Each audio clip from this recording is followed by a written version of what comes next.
ang St. John the Baptist Parish Church, ang pinakamatanda at pinakakilalang simbahan sa bayan ng Calamba dito sa Laguna. Ito ay kinikilala bilang National Historical Landmark ng National Historical Commission of the Philippines. Kamusta mga ka-travel? Samahan niyo akong bisitahin ang simbahan na kilala bilang lugar kung saan bininyagan ng pambansang bayani ng Pilipinas na si Dr. Jose Rizal. Pero bago po tayo magsimula, kayo po muna yung aking inaanyayan na mag-subscribe at i-like ang aking channel. Pindutin na din ang notification bell para maging updated kayo sa mga bagong episodes na aking ilalabas. So tara mga ka-travel, samahan niyo ako. Ito ang aking kwento.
Ang parokya ay itinatag noong 1779 ng mga Praileng Franciscano na nagkamit ng kalayaan mula sa simbahang parokyal ng Kabuyao. Nauna nang binili ng mga misyonerong Hiswita ang lupa para sa kanilang mga misyon noong 1757. Ang orihinal na simbahang bato ay itinayo noong 1859. Nagtatampok ang simbahan ng Baroque architectural style at kilala sa pulang ladrilyo na pasad nito. Mayroon itong ilang mga stained glass na ang dalawa sa mga ito ay makikita sa magkabilang pangunahing pasukan ng simbahan na naglalarawan ng St. Dominic at ng San Lorenzo Ruiz. Ang ibang mga bintana naman ay naglalarawan ng 7 banal na sakramento ng simbahan tulad ng binyag, pagkakasundo, kumpirmasyon, at iba pa. Ang simbahan ay may pagkakaiba sa pagkakaroon ng 5 retablos sa loob ng Diocese ng San Pablo.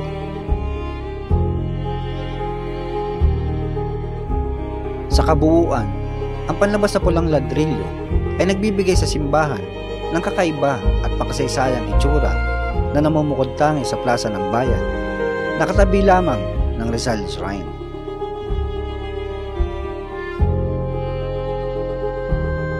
Tulad ng pangunahing gusali ng simbahan, ang kampanilya ay pangunahing itinayo mula sa pulang ladrilyo at adobe na nagbibigay dito ng uniforme at makasaysayang itsura. Sinusunod nito ang mga prinsipyo ng arkitektura ng Baroque na nakikita sa buong simbahan na nailalarawan sa pamamagitan ng matibay na konstruksyon. Ang orihinal na kampanaryo ay nawasak kasama ng pangunahing simbahan noong labanan ng paglaya ng Maynila taong 1945. Ang kasalukuyang kampanaryo ay bahagi ng muling pagtatayo pagkatapos ng digmaan na dinisenyo upang tumugma sa orihinal na aesthetic ng 1859 na simbahang bato.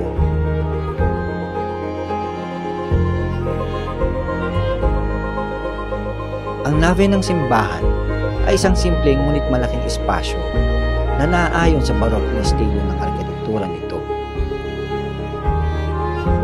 Ang disenyo ay nagbibigay diin sa isang maluwang na gitnang lugar para sa kongregasyon na umahantong sa mata patungo sa altar. Ang disenyo ng nabe ay inilaan upang mapaunlakan ang isang malaking bilang ng mga sumasamba at isang halimbawa ng pagsasanib ng disenyong kolonyal ng Europa sa mga lokal na materyales at pangangailangan. Ang arkitektura ng simbahan ay nakadisenyo sa plano ng isang Latin na krus, na ang ibig sabihin ay ang mga transept ay umaabot mula sa mga gilid na nagbibigay sa istruktura ng isang krus na hugis kapag nakatingin mula sa itaas. Pinapanatili ng transept ang pangkalahatang estilo ng arkitektura ng Baroque at ang paggamit ng mga pulang ladrilyo at adobe na makikita sa buong simbahan.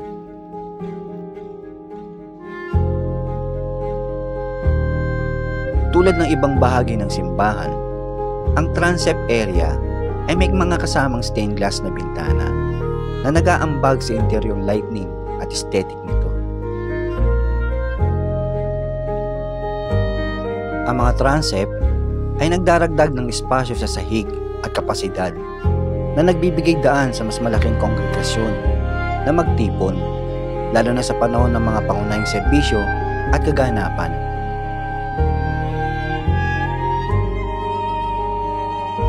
Sumusunod din sa estilong Baroque ang mga retablo ng simbahan sa pamamagitan ng mga detalyado at mga inukit na gawa nito.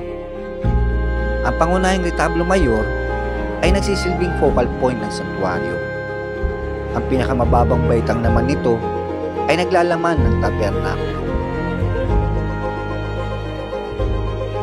Dalawang minor retablo sa bawat gilid ng pangunahing altar ay nakatuon para sa dalawang santo na sina San Beneventura at San Antonio de Padua.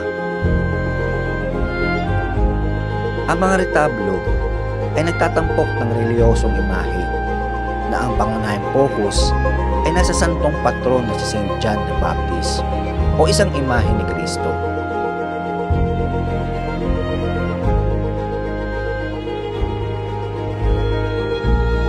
Ang orihinal na baptistry ay matatagpuan sa kanang bahagi ng pasukan ng simbahan na ginawa na lamang isang adoration chapel.